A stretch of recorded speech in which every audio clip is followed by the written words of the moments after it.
एक भाई ने कमेंट किया है कि मेरे कारण 38% लॉस में है वो। उसके बारे में हम डिस्कस करेंगे कि कैसे वो लॉस में है और मेरे कारण है किसके कारण है। इसके अलावा सबसे पहले तो मैं यहाँ पे बात करना चाहूंगा Levis Chaudhary Yorker FX and Boat bro के बारे में, जिसके बारे में मुझे लगता है मैंने एक महीने या 2 महीने पहले दिसंबर में या तो जनवरी में मैंने वीडियो बनाया था, क्योंकि मेरे कमेंट में बहुत सारे कमेंट आ रहे थे बोट ब्रो के नाम से। वहां पे मैंने आपको बताया था कि ये बिल्कुल एक स्कैम है, पॉन्जी स्कीम है। अगर आपने पैसा इसमें डाल रखा है तो जल्दी से जल्दी निकल जाए। कई सारे कमेंट में आए थे कि हाँ भाई 5% तो दे रहा है, काफी टाइम से दे रहा है, और काफी लोग ये भी कह रहे थे कि हाँ स्कैम है, दिक्कत हो रही है।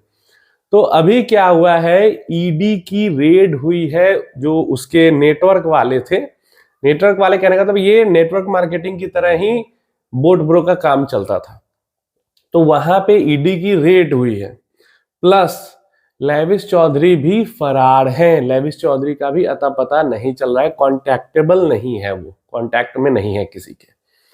तो धीरे धीरे करके ये पॉन्जी स्कीम अब समझो तो भांडा फूट चुका है, खत्म ही हो रही है या हो भी चुकी होगी। अभी तक जितने लोगों के पैसे जिन्होंने डाले थे, पैसा तो उनका फंसेगा। अगर विड्रॉल हो रहा है तो विड्रॉल कर लो, और नहीं हो रहा है तो पैसा आपका नहीं मिल पाएगा। ये बात आप समझ लो। सिंपल सा यहाँ पे स्कैम जो स्कीम है वो समझ में आ रहा था कि भाई 5% वो वादा कर रहा है सामने कस्टमर इन्वेस्टर को देने का, महीने का, साल का नहीं, महीने का 5%। तो कम से कम 6 से 7% वो खुद कमाता होगा, तभी तो कोई 5% दे पाएगा। अब समझो 6%, 1% भी वो मार्जिन रखता है, और 6% भी अगर वो महीने का निकालता है एकदम कॉन्फिडेंस के साथ, गारंटेड, तो साल का 60 से 70, 80% तक कंपाउंडेड वो पैसा पहुंच जाएगा। अब समझ लो 10 साल में वो कहाँ रहेगा इंसान, अगर ऐसी कोई स्ट्रैटेजी, ऐसा कोई बोट डेवलप कर लिया है किसी इंसान ने जो महीने का 5, 6, 7% कमा के दे देता है। यही कर रहे थे वो ना, यॉर्कर एफएक्स, लेविस चौधरी या बोट ब्रो बोलो, इनका कहना था कि हमने एक बोट डेवलप किया है एल्गो ट्रेडिंग टाइप का, और वो ट्रेडिंग करता है और महीने का 5% निकाल के देता है जो हम आपको देंगे। समझ रहे हो? तो यहाँ पे दोनों चीज स्कैम है। एक तो महीने का 5% निकालना इम्पॉसिबल है, दूसरा जो ऐसा अगर कोई बोट डेवलप कर लेगा तो उसको, इस बोट को किसी के पास बेचने की जरूरत नहीं पड़ेगी। ठीक है, वो उस बोट से खुद ही अरबपति खरबपति सब बन सकता है, और बहुत ही कम समय में। तो सिंपल स्कैम था, अब स्कैम फूट चुका है, और मेरे मना करने के बावजूद आपने इन्वेस्ट किया है तो आप भाई पैसा आपका गया। दूसरी अपडेट एसबीआई की तरफ से है। एसबीआई म्यूचुअल फंड्स ने 250 रुपए महीने की एसआईपी की शुरुआत की है, बहुत जोर शोर से, ढोल नगाड़े के साथ, बहुत हल्ला हंगामा पब्लिसिटी के साथ। ऑलमोस्ट हर एक न्यूज मीडिया नेटवर्क इस जो इवेंट है उसको कवर कर रहा है कि एसबीआई ने 250 रुपए की एसआईपी शुरू की है। भाई एक्सिस कब से कर रहा है 100 रुपए की एसआईपी, उसको किसी ने कवर नहीं किया, लेकिन एसबीआई ने 250 रुपए की एसआईपी शुरू की तो पूरा हल्ला हो रहा है। ठीक है, अच्छी चीज है।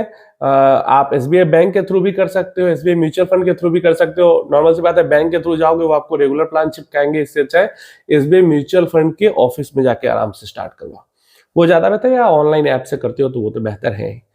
इसके अलावा देखो 250 रुपए की एसआईपी, आपको लगेगा कि क्या होगा 250 रुपए से, 20-30 साल लग जाएंगे 15-20 लाख रुपए जमा करने में।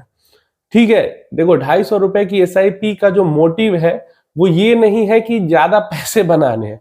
250 रुपए की एसआईपी का मोटिव है इन्वेस्टमेंट का लत लगाना।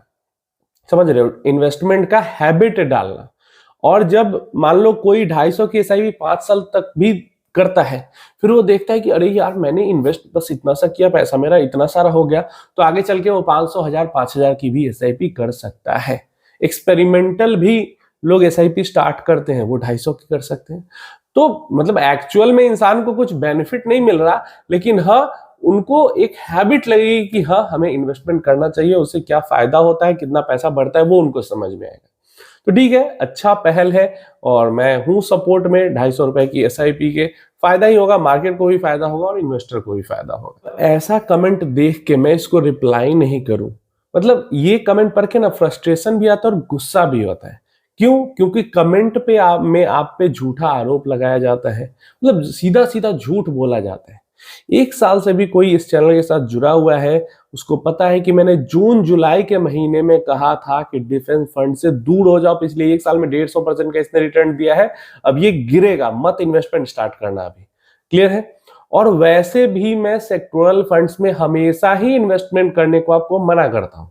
ज्यादा आपको खेलना है तो कुछ परसेंट कर लो, नहीं तो बिल्कुल भी आपका मेन पैसा सेक्टोरल फंड में जाना ही नहीं चाहिए। मैं कितनी बार कहता हूं, क्योंकि सेक्टोरल फंड में फंड मैनेजर का हाथ बंधा होता है और डाइवर्सिफाइड फंड्स में फंड मैनेजर का हाथ खुला होता है सेक्टर रोटेशन करने के लिए।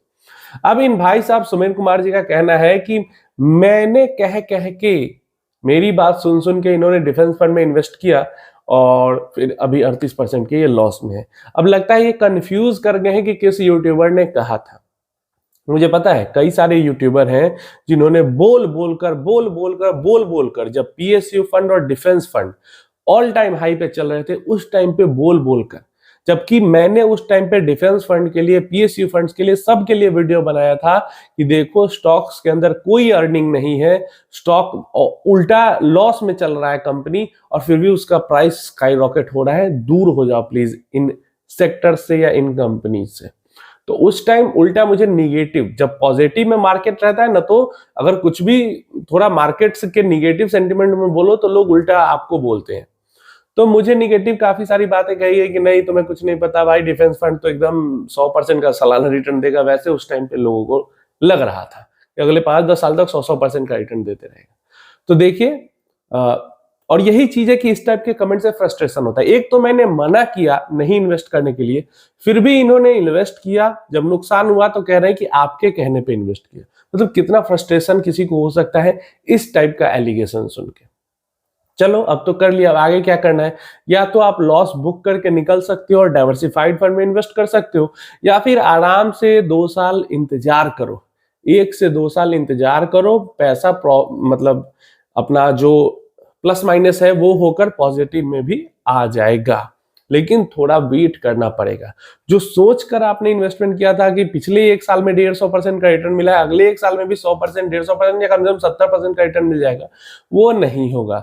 अभी 6 महीने 1 साल इसको वापस रिकवर करने में लगेगा, उसके बाद ये पॉजिटिव में जाएगा। 5 साल 10 साल का अगर टाइम पीरियड रख के आपने इन्वेस्टमेंट किया था तो डरने घबराने की कोई जरूरत नहीं है, लेकिन रिटर्न वही 15-17% का ही मिलेगा। ये मत सोचना कि 25-50-100% का रिटर्न मिलेगा। और इसीलिए मैं कहता हूं कि इतना दिमाग लगा के रिटर्न जब उतना ही बनना है या उससे थोड़ा कम ही बनना है, जबकि रिस्क बहुत ज्यादा हो रहा है, वॉलेटिलिटी बहुत ज्यादा हो रही है, तो नॉर्मल डाइवर्सिफाइड फंड के अंदर इन्वेस्ट कर लो। लेकिन लोगों को ये सुनना नहीं है। मेरा खुद का पोर्टफोलियो टॉप से 18% डाउन है। आज के दिन मैंने देखा था टॉप से 18% डाउन है, और अब देखो 38% गिरा हुआ है ना फंड। क्या कर सकते हो?